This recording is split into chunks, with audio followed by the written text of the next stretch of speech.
মঞ্চ শ্রমিক সংগঠন আইএনটিটিউসির উদ্যোগে এই ধর্ণা দুপুর 2টা থেকে শুরু হয়েছে। এই ধর্ণা বিকেল 5টা পর্যন্ত চলবে। এই মুহূর্তে সরাসরি একবার সেদিকে নজর রাখবো কি চলছে, ছবিটা তুলে ধরছি আপনাদের সামনে।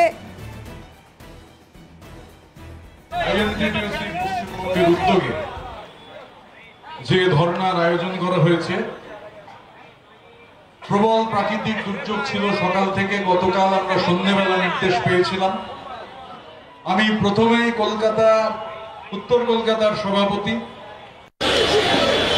আমাদের দমদম ব্যারাকপুরের সভাপতি, আমাদের দক্ষিণ কলকাতা, হাওড়া, এই কলকাতা সংলগ্ন বারাসাত, বনগাঁ, সবার কাছে, আমি সবার নাম নিচ্ছি না, কিন্তু সবার কাছে কৃতজ্ঞ যেভাবে যুদ্ধকালীন তৎপরতায় তারা এই প্রাকৃতিক দুর্যোগকে উপেক্ষা করে এই বিরাট জমায়েত সম্ভব করে তুলেছেন। আমি সবাইকে ধন্যবাদ, অভিনন্দন, কৃতজ্ঞতা, প্রণাম, সালাম, নমস্কার জানাই। আমাদের মধ্যে একদম শুরু থেকেই উপস্থিত ছিলেন, একটা অন্য কাজে এখন চলে গেলেন, আমাদের রাজ্য তৃণমূল কংগ্রেসের সহসভাপতি শ্রী জয়প্রকাশ মজুমদার, রাজ্য তৃণমূল কংগ্রেসের সাধারণ সম্পাদক শ্রী বৈশানাথ চট্টোপাধ্যায়, রাজ্য তৃণমূল কংগ্রেসের সাধারণ সম্পাদক শ্রী তন্ময় ঘোষ, রাজ্য তৃণমূল কংগ্রেসের সম্পাদক শ্রী অলোক দাস, এছাড়াও আমাদের সভাপতিরা আপনারা দেখেছেন প্রায় সবাই, একজন দুজন বাদে। অরূপেশ ভট্টাচার্য গলার সমস্যা থাকার কারণে বলেননি, এবং আমাদের কাথি সাংগঠনিক জেলার সভাপতি শিবুরাম মাইতি বলেননি। তাছাড়া আমাদের সমস্ত সভাপতিরা তারা এখানে বক্তব্য রেখেছেন। এখন এই যে ধর্ণা মঞ্চ, আপনারা জানেন যে ধর্ণা আজকে আমাদের শিডিউল ডেট ছিল না। আইএনটিটিউসি পশ্চিমবঙ্গের শিডিউল ডেট ছিল অক্টোবর মাসের 11 এবং 12 তারিখ। আমরা জানতাম যে আমাদের 11 এবং 12 তারিখ ধর্ণা করতে হবে গান্ধী মূর্তির পাদদেশে। কিন্তু গতকাল যে অভাবনীয় নজিরবিহীন ঘটনা সেনাবাহিনী ঘটালেন, আমরা সেনাবাহিনীকে দোষ দিই না। আমাদের নেত্রী, জননেত্রী মমতা বন্দ্যোপাধ্যায়, তিনি বলেছেন যে আমরা সেনাবাহিনীকে সম্মান করি সবসময়, কিন্তু দুঃখজনক হচ্ছে যে বিজেপির নির্দেশে সেনাবাহিনীকে কাজ করতে হচ্ছে। সেনাবাহিনীকে বিজেপি নামিয়েছে মঞ্চ ভেঙে দেওয়ার জন্য, মঞ্চ খুলে দেওয়ার জন্য, বিভিন্ন কেন্দ্রীয় সংস্থা, এজেন্সিকে লেলিয়ে দেওয়ার কাজ বিরোধীদের। ঋতব্রত বন্দ্যোপাধ্যায় তিনি এই মুহূর্তে বক্তব্য রাখছেন এই মঞ্চ থেকে। খালিদ জামান আমাদের প্রতিনিধি রয়েছেন টেলিফোনে। খালিদ, আজকের এই মঞ্চ কেন তৈরি, বা আজকে থেকে এই বক্তব্য রাখা, এই ধর্ণা কেন দেওয়া, খুব স্পষ্টই অনুমেয়, এবং এটা বলেই দিচ্ছেন ঋতব্রত বন্দ্যোপাধ্যায়। একটু জানার চেষ্টা করব তোমার কাছ থেকে, কিরকম মানুষের ভিড় দেখছো, সার্বিক কি পরিস্থিতি, কি ছবি? দেখো, তৃণমূল কংগ্রেসের কাছে কিন্তু একটা বড় চ্যালেঞ্জ ছিল যে আজকে এত শর্ট টাইমের যে নোটিশ, এই নোটিশের যে নোটিশটা দিয়েছেন তৃণমূল সুপ্রিমো মমতা বন্দ্যোপাধ্যায়, তারপরে কিন্তু এইরকম একটা বড় জমায়েত সংগঠিত করা, একটা বড় সভা সংগঠিত করা একেবারে বিভিন্ন জেলা থেকে যারা তৃণমূলের শ্রমিক সংগঠন রয়েছে আইএনটিটিউসি, প্রত্যেকটা জেলা সভাপতির নেতৃত্বে কিন্তু বিভিন্ন জেলা থেকে কিন্তু মিছিল এসে এই মুহূর্তে এই সভায় অংশগ্রহণ করেছে। আমরা দেখতে পাচ্ছি যে বিভিন্ন নেতৃত্ব রয়েছেন। রাজ্য সভাপতি ঋতব্রত বন্দ্যোপাধ্যায় এই মুহূর্তে বক্তব্য রাখছেন, তার নেতৃত্বে বিভিন্ন জেলা, যে সাংগঠনিক জেলা রয়েছে আইএনটিটিউসি, সেখান থেকে তাদের সভাপতি সহ তাদের কর্মী সমর্থকরা কিন্তু ভিড় জমিয়েছেন আজকে এই সভায়। আমরা জানি যে মূলত গতকালে যে ঘটনা, সেই ঘটনার প্রতিবাদ, অন্যদিকে বিভিন্ন রাজ্যে যেভাবে বাঙালিকে হেনস্থা করা হচ্ছে, বাঙালিদের উপরে অত্যাচার করা হচ্ছে, তার প্রতিবাদে কিন্তু যে কর্মসূচি ছিল, ঘোষিত কর্মসূচি ছিল, সেই কর্মসূচি কিন্তু চলছিল। কিন্তু গতকাল যেটা দেখা গেল যে মঞ্চ ভেঙে দেওয়ার পর সেই কর্মসূচিকে রদবদল করলেন নেত্রী, তৃণমূল নেত্রী, এবং তিনি ঘোষণা করলেন যে ডোরিনা ক্রসিং থেকে ধর্মতলা থেকে তাদের যে আন্দোলন, সেই আন্দোলন কিন্তু অব্যাহত থাকবে, সেই আন্দোলন তারা চালিয়ে যাবেন, এবং লাগাতার আন্দোলনের কিন্তু কর্মসূচি তিনি লিপিবদ্ধ করে দিলেন। এবং সেই মতোই কিন্তু আজকে তৃণমূল কংগ্রেসের শ্রমিক সংগঠন আইএনটিটিউসির পক্ষ থেকে এই বিশাল জমায়েত এবং বিশাল একটা সভা ধর্মতলায় অনুষ্ঠিত হয়েছে, যেখানে রাজ্যের বিভিন্ন জেলা থেকে কিন্তু যারা শ্রমিক সংগঠনের সদস্যরা রয়েছেন তারা উপস্থিত হয়েছে। এবং এই মুহূর্তে একদিকে বাংলাকে বঞ্চনা করা, অন্যদিকে কিন্তু বাঙালিদের বিভিন্ন রাজ্যে তাদের হেনস্থা করা, তারই প্রতিবাদে কিন্তু আজকে এই সভা এবং এই সবার মাধ্যমে তারা প্রতিবাদ জানাচ্ছেন যেভাবে বিজেপি শাসিত রাজ্যগুলিতে বাঙালিদের উপরে অত্যাচার চলছে, তাদের মারধর করা হচ্ছে, তাদের জলের লাইন কেটে দেওয়া হচ্ছে, তাদের বিদ্যুতের লাইন কেটে দেওয়া হচ্ছে। এই ধরনের সমস্ত যে অত্যাচার চলছে তার প্রতিবাদে সরব হয়েছে তৃণমূল কংগ্রেসের শ্রমিক সংগঠন। একদম, অনেক ধন্যবাদ খালিদ। কথা বলছিলাম, খালিদ জামাল ছিলেন টেলিফোনে। জয়প্রকাশ মজুমদার কি প্রতিক্রিয়া তার শুনবো, পাশাপাশি বৈশ্বনাথ চট্টোপাধ্যায় তার সঙ্গে ফোনে কথা বলেছিলাম, তৃণমূল নেতা কি বলছেন দেখুন। বাংলার আওয়াজ বন্ধ করা যায় না, যাবে না। আর বিশেষত যে বাংলা মমতাদির নেতৃত্বে আগে চলেছে এবং প্রতিবাদ করছে, বিজেপি কি নিজেকে কি মনে করে? হতে পারে তারা কেন্দ্রে শাসন ক্ষমতায় আছে, ইংরেজরা বাংলাকে দখল করতে পারেনি, বাংলাকে দমন করতে পারেনি, আর আজকে এই মোদী সরকার করবে, সে সেনাবাহিনী নামাচ্ছে। সেনাবাহিনী যেমন বিজেপি ব্যবহার করে, এটা দেশের মানুষের কাছে দুর্ভাগ্যজনক। বাঙালিদের উপর অত্যাচার হবে, বাংলায় তৃণমূল কংগ্রেস তারা চুপ করে থাকবে, এটা তো হতে পারে না। আমাদের প্রতিবাদ আগামী দিন দেখতে পাবেন আরো জোরালো হবে এবং সারা বাংলার মানুষ, সারা পৃথিবীতে যেখানে বাঙালিরা আছে সেই প্রতিবাদে যোগ দেবে। মানে 5 বার আমরা জমা দিলাম সিকিউরিটি মানি, ওনারা তো 5 বার সিকিউরিটি মানি অ্যাকসেপ্ট করলেন। প্রতিবাদই তো এই কাঠামো আমরা বাকি সমস্ত চেয়ার, কাপড়, ফ্ল্যাগ সমস্ত সরিয়ে দিচ্ছি, শুধু ওইটুকু কাঠামো ভেঙে দিলে আবার নতুন করে বানাতে, এই জায়গাটা আমাদের বুঝতে আমি বারবার কনভিন্স করার চেষ্টা করেছিলাম। এখন কেউ যদি অন্য জায়গাটাকে এটা বলে, রাজনৈতিক স্বার্থে বিজেপি পার্টি যদি এটাকে বলে, এটা আমাদের কাছে, দেশের মানুষের কাছে খুব দুর্ভাগ্যজনক। কলকাতায় তৃণমূলের মঞ্চ খোলার প্রতিবাদ, জীবনতলায় শওকত মোল্লার নেতৃত্বে মিছিল। রাজ্যের বিভিন্ন প্রান্তে দুটো থেকে যে কর্মসূচির ঘোষণা করেছিলেন গতকালই মাননীয় মুখ্যমন্ত্রী তথা তৃণমূল সুপ্রিমো মমতা বন্দ্যোপাধ্যায়, আর আজকে রাজ্যের বিভিন্ন প্রান্তে ব্লকে ব্লকে এই মিছিলের আয়োজন করা হয়। শওকত মোল্লার নেতৃত্বে জীবনতলায় যে মিছিল, সেই মিছিলে প্রচুর মানুষ, সে তাদের সমাগম হয়েছিল। কি বলেছেন শওকত মোল্লা শুনবো। তৃণমূল কংগ্রেস লড়ছে দেশ জুড়ে, বাঙালিদের উপরে যে নির্মম অত্যাচার, যেভাবে বাঙালি শ্রমিককে বাংলা ভাষায় কথা বললে খুন করা হচ্ছে, তাদেরকে বাংলাদেশে পুশ করা হচ্ছে, যেভাবে তাদেরকে জেলে পাঠানো হচ্ছে, যেভাবে নির্যাতন করা হচ্ছে, এই ঘটনার প্রতিবাদে গতকালকের মেয়র রোডে তৃণমূল কংগ্রেসের পক্ষ থেকে যে ধর্ণা মঞ্চ, সেই ধর্ণা মঞ্চ যেটা বাঁধা হচ্ছিল, সেখানে বিজেপি পরিকল্পিতভাবে সেনাবাহিনীকে ব্যবহার করে সেই ধর্ণা মঞ্চ খুলে দেওয়ার ব্যবস্থা করেছে। এটা একটা গভীর চক্রান্ত বলে আমরা মনে করি। আমরা তাই আমাদের প্রিয় মুখ্যমন্ত্রীর নির্দেশে সারা বাংলা জুড়ে আজকে যে তৃণমূল কংগ্রেস পথে নামবে। বিভিন্ন রাজ্যে বাংলা ভাষাভাষী যারা রয়েছেন তারা আক্রান্ত হচ্ছেন, অভিযোগ দীর্ঘদিন ধরে করছেন তৃণমূল সুপ্রিমো মমতা বন্দ্যোপাধ্যায়। তৃণমূলের নেতৃত্ব তারা লাগাতার এই অভিযোগ করেছেন, পথে নেমেছেন।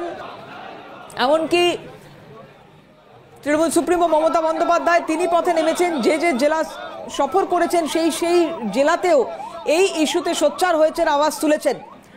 এবং এর আগেই ঘোষণা করে দিয়েছিলেন নির্দিষ্টভাবে যে শনি এবং রবিবার এই দুদিন তারা গান্ধী মূর্তির পাদদেশে এই ধর্ণা কর্মসূচি চালাবেন। কিন্তু গতকালের ঘটনার পরে সেই কর্মসূচিতে কিছু বদল হলো এবং সেই মতোই আজকে 2 থেকে যে কর্মসূচি বিভিন্ন ব্লকে পালন করা হচ্ছে, সেটা জীবনতলার ছবি এই মুহূর্তে তুলে ধরছি। শওকত মোল্লা সেখানে উপস্থিত ছিলেন।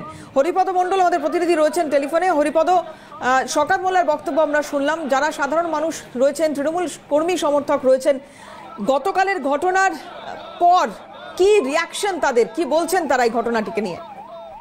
দেখো দেবতী, গতকালের ঘটনার পর কিন্তু কলকাতার তৃণমূল কংগ্রেসের কর্মীরা যেমন ছিলেন, পাশাপাশি সেনাবাহিনী পোস্টার বা খোলার হচ্ছে প্রতিবাদে কিন্তু ক্যানিং জীবনতলা এলাকায় সেখানে হচ্ছে কি মিছিলে আয়োজন করে ক্যানিং পূর্বের বিধায়ক শওকত মোল্লা। এছাড়া তৃণমূল কংগ্রেসের কর্মী সমর্থকরাও মিছিলে অংশগ্রহণ করেন। পাশাপাশি জীবনতলা এলাকায় তারা কিন্তু ধিক্কার মিছিল এবং প্রতিবাদ মিছিলে কিন্তু পা মিলিয়েছে এবং এই ঘটনাকে কেন্দ্র করে এলাকায় কিন্তু চাঞ্চল্য রয়েছে।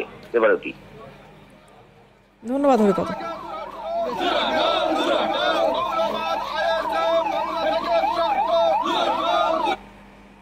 মালদায় তৃণমূল ছাত্র সংগঠনের বিক্ষোভ, কলকাতায় তৃণমূলের প্রতিবাদ মঞ্চ খোলার প্রতিবাদ। মনীষীদের ছবি হাতে বিক্ষোভে তৃণমূল ছাত্র পরিষদ। প্রধানমন্ত্রী ও স্বরাষ্ট্রমন্ত্রীর কুশপুতুল জ্বালিয়ে বিক্ষোভ দেখান তারা। হ্যালো, বাঙালি বিজেপিকে বাঙালি রুখে দিবে বাঙালি, আমরা কারা বাঙালি, তোমরা কারা বাঙালি, তাই তো বলে বিজেপি হাটাও, দেশ বাঁচাও, বিজেপি হাটাও, দেশ বাঁচাও, দেশ বাঁচাও, দেশ বাঁচাও, মোদি হাটাও। অভিষেক সাহা আমাদের প্রতিনিধি রয়েছেন টেলিফোনে। অভিষেক, কি ছবি ছিল একটু যদি জানাও। দেখো দেবরজিৎ, তোমাদের এটা জানিয়ে রাখবো যে কলকাতায় তৃণমূলের প্রতিবাদ মঞ্চ খুলেছে সেনাবাহিনী। এরই প্রতিবাদে বিজেপির বিরুদ্ধে অভিযোগ তুলে সরব হয়েছে তৃণমূল ছাত্র পরিষদ। মালদার চাচল কলেজ তৃণমূল ছাত্র ইউনিট তারা কিন্তু আজকে বিক্ষোভ দেখিয়েছেন কলেজের মূল ফটকের সামনে। শুধু বিক্ষোভই নয়, দেশের প্রধানমন্ত্রী এবং স্বরাষ্ট্রমন্ত্রীর পুষ্পতলিকা তারা দাহ করেছে এবং এই ঘটনা সামনে আসতে কিন্তু চাঞ্চল্য ছড়িয়েছে। এবং গতকাল কলকাতার বুকে যে ঘটনা ঘটেছে সেই ঘটনার প্রতিবাদ জানিয়ে আজকে রাস্তায় নেমেছে তৃণমূল ছাত্র সংগঠন। দেবরতী, ধন্যবাদ অভিষেক। বাঙালি বিজেপিকে বাঙালি রুখে দিবে বাঙালি, আমরা কারা বাঙালি, তোমরা কারা বাঙালি, তাই তো বলে বিজেপি হাটাও, দেশ বাঁচাও, বিজেপি হাটাও, দেশ বাঁচাও, দেশ বাঁচাও, দেশ বাঁচাও, মোদি হাটাও, দেশ বাঁচাও। বাঙালিকে রোখা যায়নি, যাবে না, বাঙালিকে রোখা যায়নি, যাবে না, যায়নি, যাবে না, প্রতিবাদকে বাঙালিকে রোখা যায়নি, যাবে না। কলকাতায় তৃণমূল কংগ্রেসের প্রতিবাদ মঞ্চ খোলার প্রতিবাদ। রাজ্যের বিভিন্ন প্রান্তে ব্লকে ব্লকে এর প্রতিবাদ কর্মসূচি পালিত হচ্ছে। গতকালই তৃণমূল সুপ্রিমো মমতা বন্দ্যোপাধ্যায় যে কথা জানিয়েছিলেন যে এই ব্লকে ব্লকে প্রতিবাদ এবং সভাস্থল পরিবর্তন হয়ে যাচ্ছে।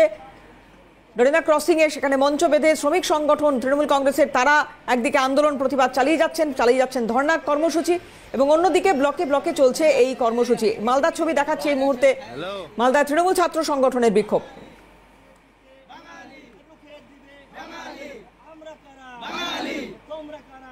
সবকিছুর উদ্দেশ্য এক, উদ্দেশ্য হচ্ছে 1804 থেকে নজর ঘোরানো, দৃষ্টি ঘোরানোর জন্য এরকম অনেক কিছু হবে। প্রতিক্রিয়া কেন্দ্রীয় মন্ত্রী সুকান্ত মজুমদারের। সবকিছুর উদ্দেশ্য এক, উদ্দেশ্য হচ্ছে যে 1804 এই থেকে দৃষ্টি ঘোরানো, ক্যামেরাটা যেন অন্যদিকে চলে যায়।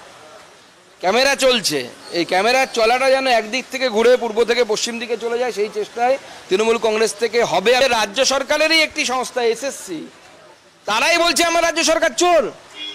এটা ভারতবর্ষে ভূভারতে কোথাও কোনো হয়েছে? যদি সিবিআই বলতো তাহলে কথা ছিল যে হ্যাঁ কেন্দ্র সরকারি সংস্থা বদমাশি করে বলতে পারে। রাজ্য সরকারি সংস্থা অর্থাৎ এসএসসি মানে রাজ্য সরকারই বলছে আমরা চোর, নিজেই নিজেদেরকে সার্টিফাই করছে। এই জন্য দৃষ্টি ঘোরানোর জন্য এখন অনেক কিছু এসব হবে। নজর ঘোরানোর চেষ্টা, সুকান্ত মজুমদারের বক্তব্য এমনটাই। উদ্দেশ্য হচ্ছে 1804 থেকে নজর ঘোরানো, অর্থাৎ অযোগ্যদের যে তালিকা সামনে এসেছে সেই বিষয়টিকে সামনে রেখেই সুকান্ত মজুমদারের এই বক্তব্য। কেন্দ্রীয় মাননীয় মন্ত্রী সুকান্ত মজুমদার বলছেন সবকিছুর উদ্দেশ্য এক, 1804 থেকে নজর ঘোরাতেই এই ব্যবস্থা।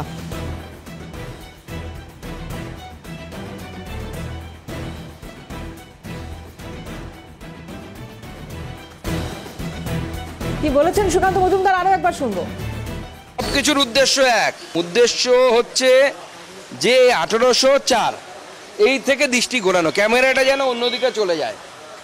ক্যামেরা চলছে, এই ক্যামেরার চলাটা যেন একদিক থেকে ঘুরে পূর্ব থেকে পশ্চিম দিকে চলে যায়, সেই চেষ্টায় তৃণমূল কংগ্রেস থেকে হবে। রাজ্য সরকারেরই একটি সংস্থা এসএসসি, তারাই বলছে আমার রাজ্য সরকার চোর।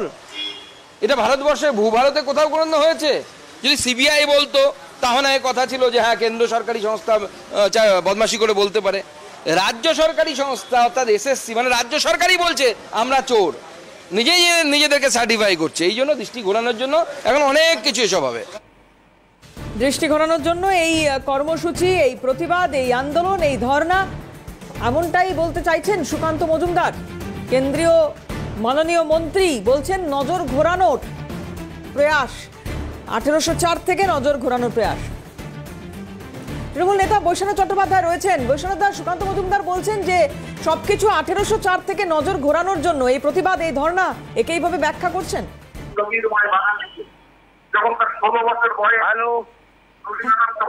হ্যালো, হ্যাঁ বৈশ্বনাথ দা, শোনা যাচ্ছে। হ্যাঁ শোনা যাচ্ছে, বলুন।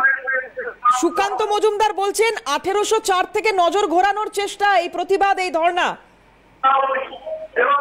এটা তো রাজনৈতিক উদ্দেশ্য ভাবে ওরা বলছে, ওদের তো আর কিছু বলার নেই। যেহেতু ওরা এই কাজটা কালকে অন্যায় করেছে, এইভাবে মঞ্চ ভেঙে দিয়েছে, স্বাধীনতার পরে কেউ দেখাতে পারবে না কোনো রাজনৈতিক দলের মঞ্চ, কোনো রাজনৈতিক দলের মঞ্চ সেনা নামিয়ে ভাঙতে হয়েছে। এটা বিজেপি করেছে, বিজেপি করে, সেন্ট্রাল এজেন্সিকে নিজের দলের সাথে ব্যবহার করে।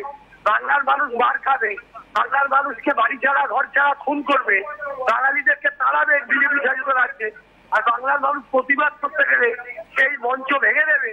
এই জিনিস চলতে পারে না, তার জন্য আমরা একটা অবস্থান করছি। আর এসএসসি যদি ইস্যু বলেন, বিজেপি পার্টির কতজন বেনিফিশিয়ারি সেটাও বেরিয়েছে, সিপিএম পার্টিরও কি বেরিয়েছে।